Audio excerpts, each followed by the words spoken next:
What's up everybody, Chlorine King here. Thanks for tuning in for another video. Today we're going to show you how to install that Pentair Clean and Clear RP filter. Now what we have there is a non-RP that we're going to replace it with, and we'll explain why we want to switch it to the RP version during the course of the video. But nonetheless, we're going to show you how to install it, get it up and running, and get that pool filtering properly, so stay tuned. Alright, so before we get started, I just want to talk about a little bit why we like to choose the RP version over the non-RP version. So Ian, go ahead and take it away. So yeah, RP or raised port ends up being a just different version of the Pentair Clean and Clear. So same size cartridges, just where the unions go in are in a slightly different spot. I personally like the raised RP because it uses a little heftier union as well as a little bit better O-ring here. Kind of hard to see here, but just all in all a better union setup, which ends up making for a little bit more secure unions and less leaks at the end of the day as they get older. And let's talk about the efficiency. Why do we like the RP versus the non-RP as far as efficiency goes? Efficiency-wise, pretty much we just are able to make a couple less twists and turns to get down to the union that is about a ½ inch off the ground versus naturally the return off the pump comes out of the top. So if we can shorten the plumbing to the filter, we're just making the efficiency of the water flow a little bit better. It's all about hydraulics and filtration. So we'll go ahead and get started with the install now. So you can see here with the non-RP version or the raised port version, you can see how the installer had to come back down to the union in order to get it plumbed in. And these are very easy to plumb in backwards. If you've been following my channel since the very beginning, I went out to a service call years and years ago where a client couldn't understand why the cartridge kept getting destroyed. And even though it says it on the underside of the filter there by the unions, the installer installed it backwards and just completely destroyed. You can see right there where it says inlet. And then an arrow. Yep, and then an arrow and then outlet. So you can see how very easy it is to be plumbed in backwards, whereas the RP version, you really can't screw this up. The taller one, the raised port, is always the inlet. And then obviously you got the bottom one there, which is the outlet. So just want to talk about that briefly before we get to cutting. This customer opted out of putting in a diverter valve for a drain line. So we're going to use her existing ball valve here. So what I'm going to do is make sure to cut here, leave some meat on the plumbing so that way I can reuse her ball valve and just put on a T. And that way it's just one thing where we can save the customer some money if she just doesn't want to put in that extra valve.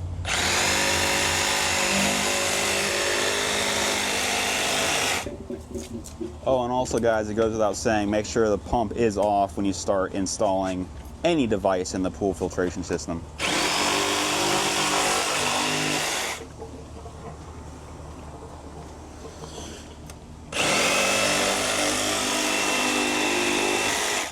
Now Ian did that pretty quickly, but it's important to learn where to cut so you're not cutting twice or cutting something you shouldn't be cutting and making the install much more difficult, but that just comes with experience. Yeah, the only reason I was so fast on that is because, well, I had already pre-planned where I was going to start putting these the new plumbing in. So at that point, I knew what could be cut out and what needs to be left. Now that took some time, right? I mean, when you first probably about 5-10 minutes. Well, I mean, in the beginning, when you first started doing installs, how long did it take before you started learning without blinking an eye on where to actually install something or cut it? In the beginning of me doing repairs, I'd say that this would probably take me somewhere around an hour and a half to put in by myself. On a good day now, I can put them in about 30 to 45 minutes just without having to really think about it, because it's kind of second nature these days. Yep, as your experience increases, things get done much quicker. All right, so what now Ian's going to do now is put a piece of PVC coming out of the filter so we know what we have to work with the rest of the way out. We're also going to make this a lot more efficient by, on the outlet side, not having a straight 90 come out like the old system did and have a lot more room. So we'll show you that when we get to it, but right now he's just sort of planing from the filter back to the pump while keeping that drain line still going.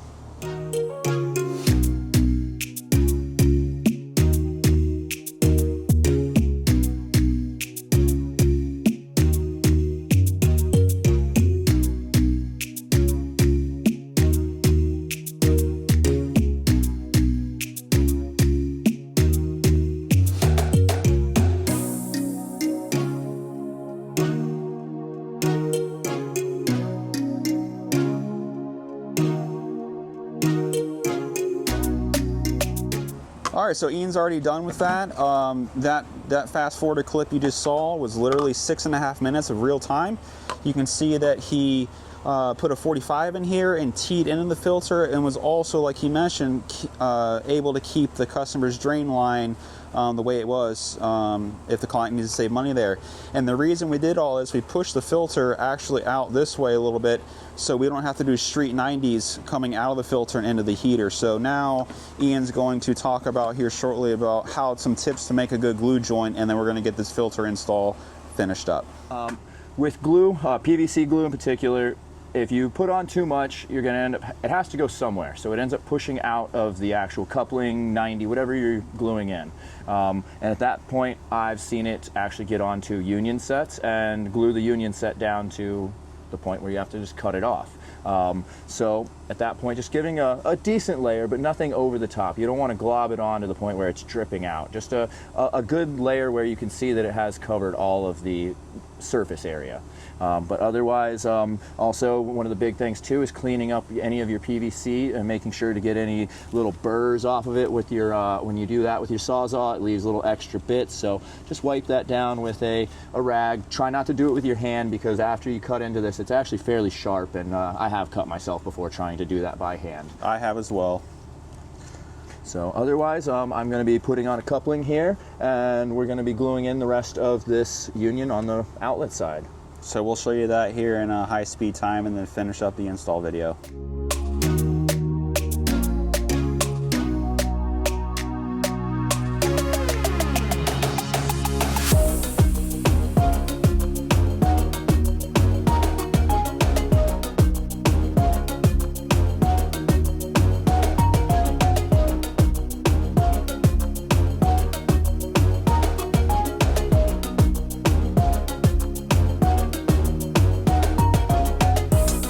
Alright guys, so doing the outlet side took literally 3.5 minutes real time, even screwing around, joking. But here's the complete install. It's in, it's clean, super nice. And the last thing you really always want to double check on is double check and tighten the unions and the drain line. So Ian is going to go ahead and do that. I'm going to start with the drain line on these clean and clears. They're black, and nice little hand tighten. Same thing with all the unions, just make sure they're hand tightened. You do not need channel locks, and why is that, Ian? Because you will over tighten it, and you can actually just eat up these guys, and at the end of the day, someone's going to try and get into it, and they're not going to be able to get into it, and it's just going to make the next guy's job harder. And then, on top of that too, Ian, in theory, right, you can agree with this, that if you over tighten it with channel locks, you can actually flatten the O-ring and then allow it to not seal. Yes, you definitely do. You end up shortening the lifespan of that O-ring by over tightening it, and just kind of smushes it down, and well, you'll be replacing the O-ring within a couple years, if not within the same year, if you just keep tightening it with channel locks. And then also you can shorten the life of the unions themselves, because you got to think, this is just plastic threading, guys. So if you're torquing it down and having that amount of pressure on the teeth of the unions and all the connection points, something's going to give at some point. Yep. So next step is to pressure test everything, make sure all my glue joints are good, and just go from there. All right, let's get it fired up.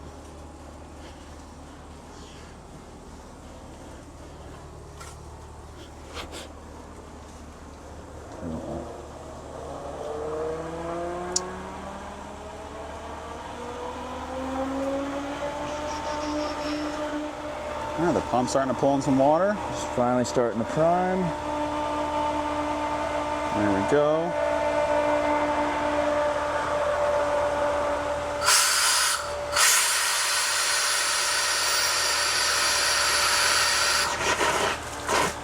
All right guys, I was going to talk to you about how a lot of the times when you're marking and measuring on the PVC, you'll go in, you'll measure out, make sure it's at the right spot to connect to the next piece of PVC, and mark it with a marker. That way you can pull it aside and cut with either your PVC shears or your Sawzall. So what I end up doing is, actually this goes onto the plumbing, and once you line up over on this side where the other piece of PVC goes, an example kind of like this, that's actually a very even spot to cut into. So now I can use where this piece of PVC cuts into that, or connects to that, and use that to cut.